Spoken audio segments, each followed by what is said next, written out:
Morning all of students. देखिए, मैंने आपको पिछली वीडियो में बताया था विज्ञान विषय के बारे में।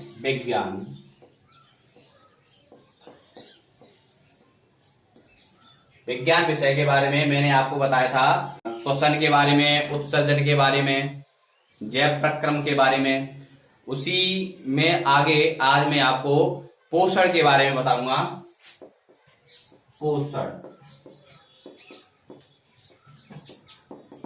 पोषण क्या है, हमारे लिए क्यों आवश्यक है, हमारे लिए तथा अन्य जीव जंतुओं के लिए क्यों आवश्यक है, इसकी हमारे शरीर में क्या उपयोगिता होती है, इन सभी के बारे में मैं आपको इस वीडियो में आज बताऊंगा। जिन छात्रों ने या छात्राओं ने पिछली मेरी वीडियो नहीं देखी हो वह उस वीडियो को अवश्य देखें, ताकि आने वाले जितने भी आगे के पॉइंट हैं वो अच्छी तरह से समझ में आ सके। तो चलिए स्टार्ट करते हैं आज की वीडियो। आज का पहला पॉइंट है पोषण। पोषण हमारे शरीर के लिए क्यों आवश्यक होता है। जब हम टहलते हैं या साइकिल चलाते हैं या दौड़ते हैं, टहलना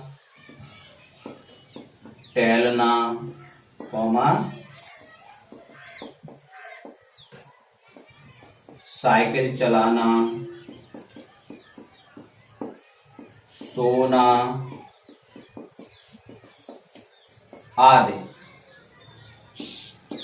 क्रियाएं, आज जितनी भी क्रियाएं हम सब करते हैं, उन सभी क्रियाओं को संपन्न करने के लिए किसकी आवश्यकता होती है, मैं आज आपको इस वीडियो में इस पोषण विषय के अंतर्गत बताऊंगा कि पोषण हमारे जीवन में क्यों आवश्यक होता है। जब हम टहलते हैं, साइकिल चलाते हैं या कुछ और कार्य करते हैं तो हमें किसकी आवश्यकता होती है, ऊर्जा की। किसकी आवश्यकता होती है, ऊर्जा की। ऊर्जा जिसको हम एनर्जी बोलते हैं। और ऊर्जा हमारे शरीर के लिए क्यों आवश्यक होती है, क्योंकि ऊर्जा से ही हम टहल सकते हैं, साइकिल चला सकते हैं और सो सकते हैं। मतलब सोने में भी ऊर्जा का ही खर्च होता है। मान लीजिए जितनी भी हमारी दैनिक क्रियाएं होती हैं उनको संपन्न करने के लिए हमें ऊर्जा की आवश्यकता होती है। अब देखिए, अब ऊर्जा की आवश्यकता के लिए हमें सबसे ज्यादा किसकी आवश्यकता होती है, पोषण की। हमें ऊर्जा कहां से प्राप्त होती है, पोषण। और पोषण से हमारे शरीर में वृद्धि होती है, हमारे शरीर का विकास होता है, हमारे मानसिक स्थिति का मानसिक विकास होता है, शारीरिक, मानसिक, ये सभी विकास पोषण से ही होते हैं। यदि किसी भी बच्चे को या किसी भी प्राणी को ठीक प्रकार से पोषण नहीं मिलता है तो वो कुपोषण का शिकार हो जाता है तथा वह कमजोर हो जाता है। वह अच्छी तरह से टहल नहीं सकता, अच्छी तरह से साइकिल नहीं चला सकता और अन्य क्रियाएं भी अपने अच्छी तरह से नहीं कर सकता। इसलिए हमारे शरीर की क्रियाओं को संपन्न करने के लिए ऊर्जा की महत्वपूर्ण आवश्यकता होती है। अब ऊर्जा हमें प्राप्त कहां से होती है, ऊर्जा हमें भोजन से प्राप्त होती है। कहां से प्राप्त होती है, भोजन। अब हमको ये देखना है कि हमको किस प्रकार का भोजन करना चाहिए जिससे हमें अत्यधिक ऊर्जा प्राप्त हो। भोजन वैसा हो जो हमारी क्रियाओं को सुचारू रूप से चलाने के लिए उचित हो। जैसे कोई भी व्यक्ति जब खाना खाता है तो खाने में उचित खनिज लवण हो, प्रोटीन हो, कार्बोहाइड्रेट की मात्रा भी हो, यानी सभी मात्राएं उचित रूप से हमारे पोषण में होनी चाहिए, तभी हमें ऊर्जा मुख्य रूप से प्राप्त होती है। वो ऊर्जा के लिए सबसे मुख्य स्रोत पोषण ही होता है और सबसे ऊर्जा का मुख्य स्रोत होता है सूर्य। सूर्य ऊर्जा का मुख्य स्रोत होता है, यानी सूर्य से ही हमको ऊर्जा मिलती है। अब देखिए, अभी मैंने आपको बताया हमें भोजन से ऊर्जा मिलती है, लेकिन अब ये पॉइंट आया कि सूर्य ऊर्जा का एक मुख्य स्रोत होता है। कैसे, देखिए, आपने जो भी वस्तुएं खाई हैं या जो भी वस्तुएं खाते हैं वो सभी हमें कहां से प्राप्त होती हैं, वो सभी हमें किसी ना किसी रूप से पेड़ और पौधों से ही प्राप्त होती हैं। पेड़ और पौधों से जितनी भी वस्तुएं हम खाते हैं, पीते हैं, मतलब जो भी हमारे क्रियाओं को संपन्न करने के लिए जिन चीजों की हमें आवश्यकता होती है वो सभी चीजें हमें पेड़ पौधों से ही प्राप्त होती हैं। और पेड़ पौधे अपना भोजन कहां से प्राप्त करते हैं? सूर्य से प्राप्त करते हैं अपना भोजन। भोजन कहां से प्राप्त करते हैं? पेड़ पौधे अपना भोजन सूर्य से प्राप्त करते हैं। तो कहने का तात्पर्य है सूर्य ऊर्जा का प्रमुख स्रोत है। सूर्य से ही पेड़ पौधे अपना भोजन प्राप्त करते हैं और पेड़ पौधों से ही प्रत्येक जीवधारी अपना भोजन प्राप्त करता है, चाहे वो मनुष्य हो, चाहे वो जानवर हो, चाहे वो पक्षी हो, कोई भी प्राणी होगा वो पेड़ पौधों से अपना ही भोजन प्राप्त करता है। जैसे मैं आपको एक चित्र बना करके दिखाता हूं। मान लीजिए यह एक पेड़ का चित्र बनाता हूं। जैसे ये एक पेड़ है या पौधा मान लीजिए, पेड़ मान लीजिए, ये इसकी पत्तियां हैं।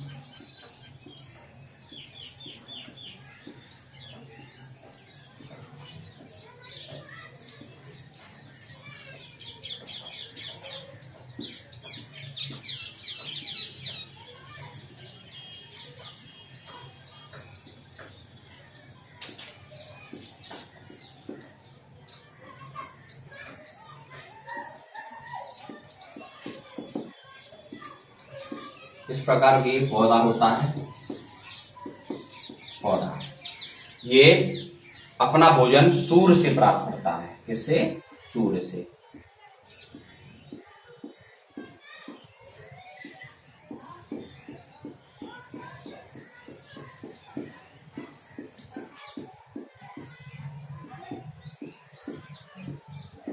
ये सूर्य है।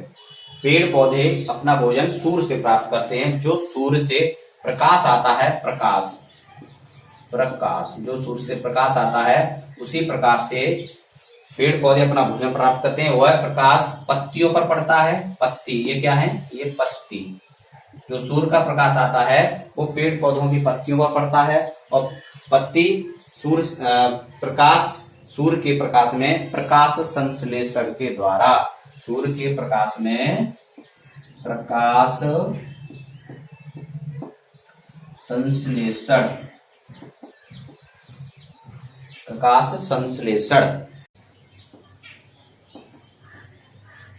प्रकाश संश्लेषण के द्वारा ही पेड़ पौधे सूर्य से अपना भोजन प्राप्त करते हैं। इसलिए जो ऊर्जा का प्रमुख स्रोत है वो सूर्य है, क्योंकि सूर्य से ही पेड़ पौधे अपना भोजन प्राप्त करते हैं और पेड़ पौधे से ही प्रत्येक जीवधारी अपना भोजन प्राप्त करता है। प्रत्येक जीवधारी को वृद्धि करने के लिए और अपने शरीर का विकास करने के लिए ऊर्जा की आवश्यकता होती है। यदि किसी भी व्यक्ति को ये ऊर्जा प्राप्त नहीं होगी तो वह ना शारीरिक विकास करेगा, ना मानसिक विकास करेगा और ना ही उसके अंदर जितनी भी क्रिया हैं वो संपन्न हो पाएंगी। इसलिए सूर्य ऊर्जा का प्रमुख स्रोत होता है और ऊर्जा से ही कोई भी व्यक्ति अपनी क्रिया को संपन्न कर सकता है और भोजन से हमें ऊर्जा प्राप्त होती है और भोजन हमें पेड़ पौधों से भी प्राप्त होता है। हम परोक्ष या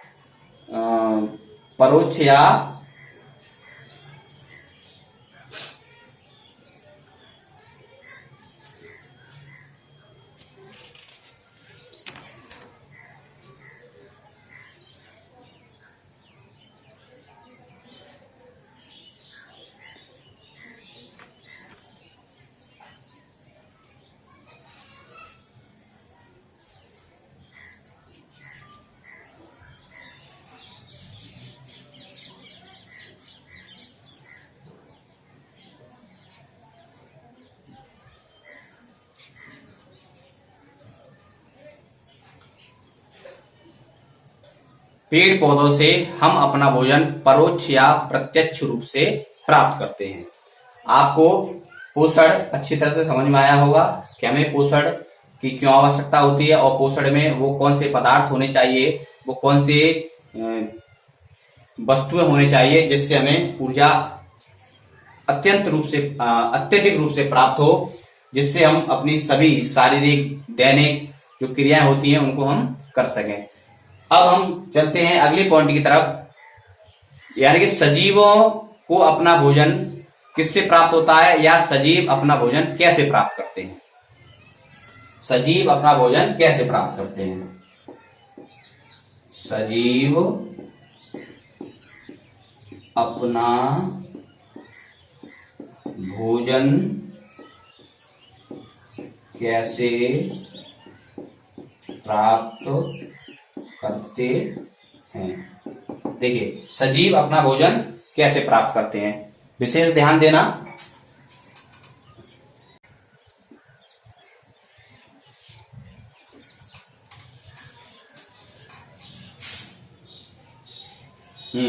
सजीव अपना भोजन कैसे प्राप्त करते हैं। पहले तो आपको मैंने अभी ये बताया था कि हमें सबसे ज्यादा भोजन कहां से प्राप्त होता है, हमें सबसे ज्यादा भोजन पेड़ पौधों से ही प्राप्त होता है। तो सजीव अपना भोजन, पहला पार्ट तो यही है कि सजीव अपना भोजन पेड़ पौधों से प्रत्यक्ष या परोक्ष रूप से प्राप्त करते हैं। सभी जीवों में ऊर्जा तथा पदार्थ की सामान्यतः सभी को आवश्यकता होती है। सभी जीवों को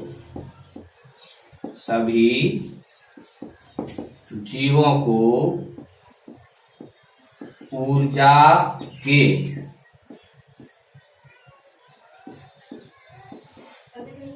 पदार्थों की सामान्य आवश्यकता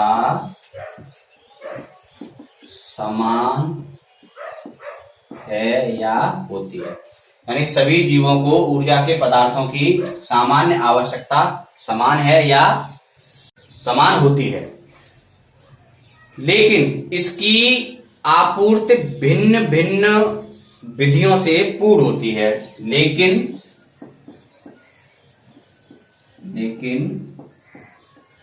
इसकी आपूर्ति भिन्न भिन्न विधियों से पूर्ण होती है। लेकिन जहां जो हमें ऊर्जा प्राप्त होती है ना, वो सभी जीवों में एक समान नहीं होती, और सभी में एक समान होते हुए भी इसकी आपूर्ति भिन्न भिन्न तरीके से पूर्ण होती है। कुछ जीव अकार्बनिक स्रोतों से कार्बन डाइऑक्साइड तथा कुछ जीव अकार्बनिक स्रोतों से कार्बन डाइऑक्साइड का सीधा सीधा इसे बोलते हैं कार्बन डाइऑक्साइड, CO2। CO2 माने होता है कार्बन डाइऑक्साइड। कार्बन डाइऑक्साइड तथा जल होता है H2O। यानी कि कार्बन डाइऑक्साइड में कार्बन प्लस ऑक्सीजन मिलाकर कार्बन डाइऑक्साइड बनाते हैं, और जल हाइड्रोजन प्लस ऑक्सीजन मिलाकर जल बनाते हैं। तो प्रत्येक जीव, कुछ जीव अकार्बनिक स्रोतों से कार्बन डाइऑक्साइड तथा जल के रूप में सरल पदार्थों को प्राप्त करते हैं। जल के रूप में सरल पदार्थों को प्राप्त करते हैं। कुछ जीव जल तथा कार्बन डाइऑक्साइड के रूप में सरल पदार्थों को प्राप्त करते हैं तथा ये जीव स्वपोषी कहलाते हैं। और ये जीव स्वपोषी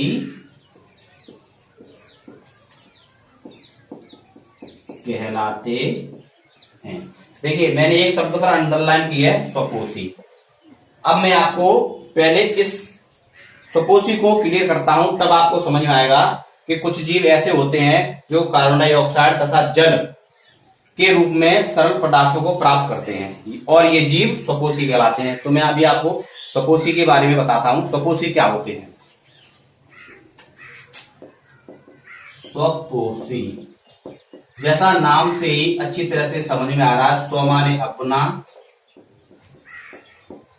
और पोषी माने पोषण करने वाले, पोषण करने वाले जीव। स्व माने अपना और पोषी माने पोषण करने वाले जीव, यानी कि जो जीव अपना पोषण स्वयं करते हैं, जो जीव अपना पोषण स्वयं करते हैं, उन जीवों या प्राणियों को स्वपोषी कहते हैं। अब आप ये बताइए, वे कौन से प्राणी हैं, वे कौन से जीव हैं, या वो कौन से पादप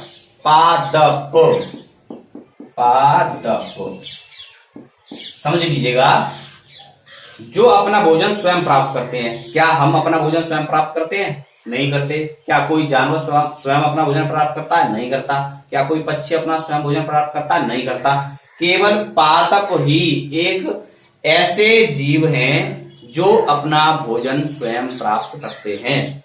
देखिए पादप, अभी आप कहोगे पादप जीव कैसे होते हैं? पादप जीव ऐसे होते हैं, जब आपने कोई छोटा पौधा देखा है, धीरे धीरे वह अपनी वृद्धि करता है।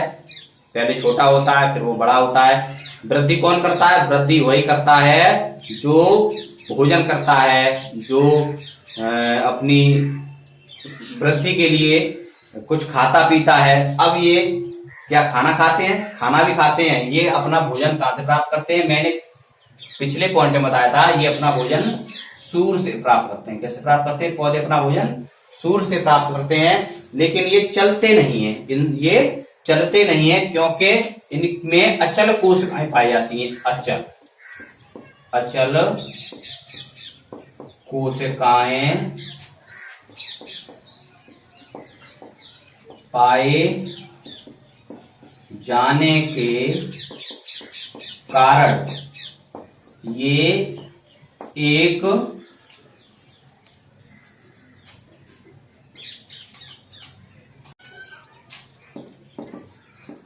स्थान से दूसरे स्थान पर नहीं पहुंच सकते हैं, लेकिन अपनी लंबाई और चौड़ाई में वृद्धि कर सकते। देखिए मैंने यहाँ लिख दिया है। इस लिखने की भी यहाँ पर कोई भी आवश्यकता नहीं थी, लेकिन आपको समझाना अत्यंत महत्वपूर्ण है।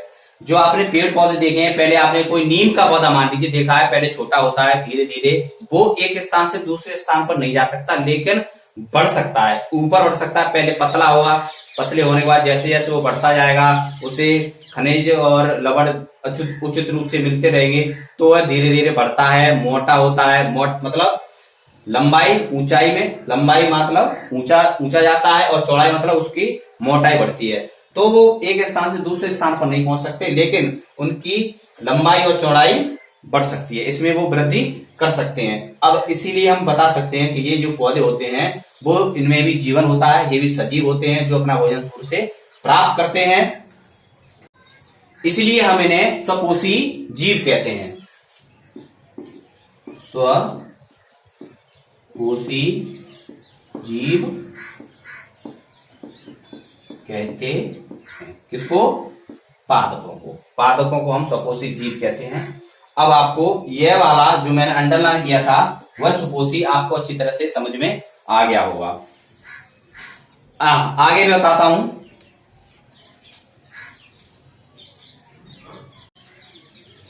स्वपोषी आपकी समझ में आया। अब देखिए, अन्य जीव कुछ जटिल पदार्थों का उपयोग करते हैं। अन्य जीव कुछ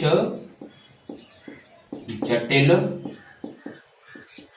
पदार्थों का उपयोग करते हैं। देखिए पिछले पॉइंट में आपने देखा कि सरल पदार्थ कार्बन डाइऑक्साइड और जल, कार्बन डाइऑक्साइड और जल जो ये सरल पदार्थ होते हैं जो कुछ जीव ग्रहण करते हैं, लेकिन कुछ जीव ऐसे होते हैं जो जटिल पदार्थों का भी उपयोग करते हैं।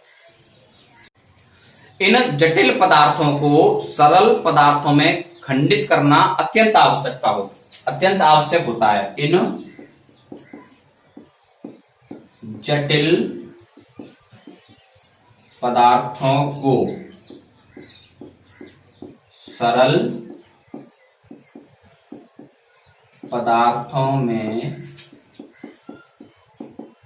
तोड़ना या खंडित करना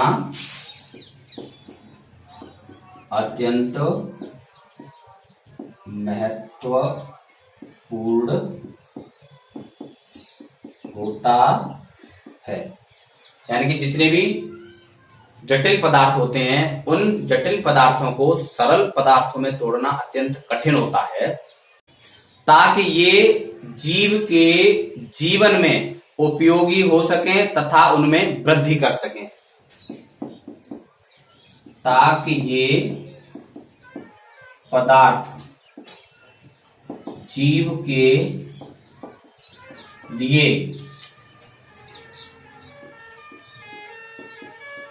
उपयोगी हो सकें और उनकी वृद्धि हो सके। इसे प्राप्त करने के लिए जीव जैव उत्प्रेरकों का प्रयोग करते हैं। इसे प्राप्त करने के लिए जीव जैव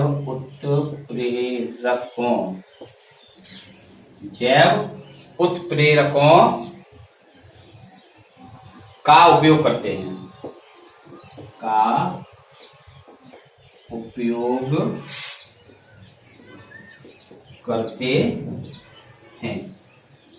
जैव उत्प्रेरकों का उपयोग करते हैं, जिन्हें एंजाइम कहते हैं। जैव उत्प्रेरकों को क्या बोलते हैं? एंजाइम, जिन्हें एंजाइम कहते हैं। अब देखिए आपका एक शब्द आया है एंजाइम। क्या शब्द आया है? एंजाइम। अब मैं आपको एंजाइम के बारे में बताऊंगा कि एंजाइम की खोज सर्वप्रथम किसने की थी और वो कहां के निवासी थे। एंजाइम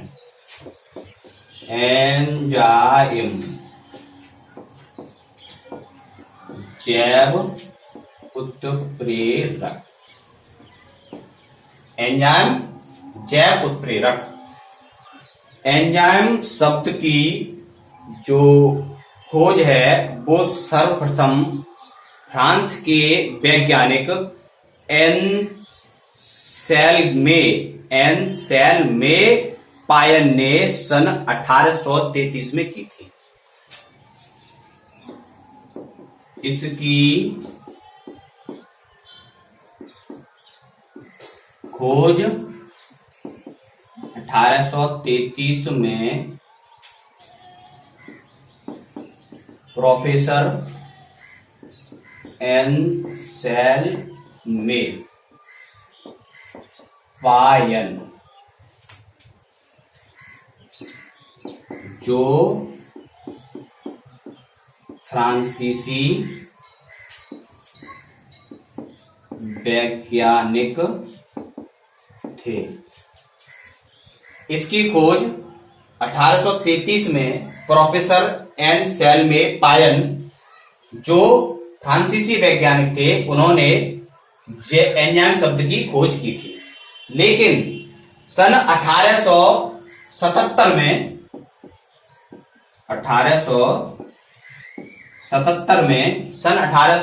में एक और वैज्ञानिक हुए जिनका नाम था विल्हेम कुन्हू, प्रोफेसर विल्हेम कुन्हू ने जो एक, लेकिन 1877 में प्रोफेसर विल्हेम कुन्हू ने एंजाइम शब्द का प्रयोग किया। एंजाइम शब्द का प्रयोग किया। ये सब स्वपोषी के अंतर्गत आते हैं। ये सब स्वपोषी के अंतर्गत आते हैं। जो जीव अपना भोजन स्वयं बनाते हैं वे सब स्वपोषी के अंतर्गत आते हैं। और आप अच्छी तरह से जानते हैं कि स्वपोषी जीव कौन से होते हैं और वह अपना भोजन कहां से प्राप्त करते हैं। आज मैंने आपको पोषण तथा पोषण के विषय में और स्वपोषी जीवों के विषय में मैंने बताया। स्वपोषी कौन होते हैं, वो अपना भोजन कहां से प्राप्त करते हैं, कैसे प्राप्त करते हैं। अगली वीडियो में मैं आपको इसके आगे का जो भाग है वह बताऊंगा। स्वपोषी के बाद आते हैं विषमपोषी। विषमपोषी अपना भोजन कैसे प्राप्त करते हैं, कौन से प्राणी होते हैं जो विषमपोषी कहलाते हैं, ये सब मैं आपको अगली वीडियो में बताऊंगा। और जिन बच्चों ने मेरी पिछली वीडियो ना देखी हो वे बच्चे उस वीडियो को अवश्य देखें और बताएं कि क्या उनकी समझ में आया या नहीं आया। यदि समझ में नहीं आया हो तो कृपया कर मुझे कमेंट करें, शेयर करें और मेरी वीडियो को लाइक करें तथा सब्सक्राइब करें ताकि अधिक से अधिक यह वीडियो ज्यादा से ज्यादा छात्र तक पहुंच सके और इस क्लास का वो लाभ ले सकें। धन्यवाद।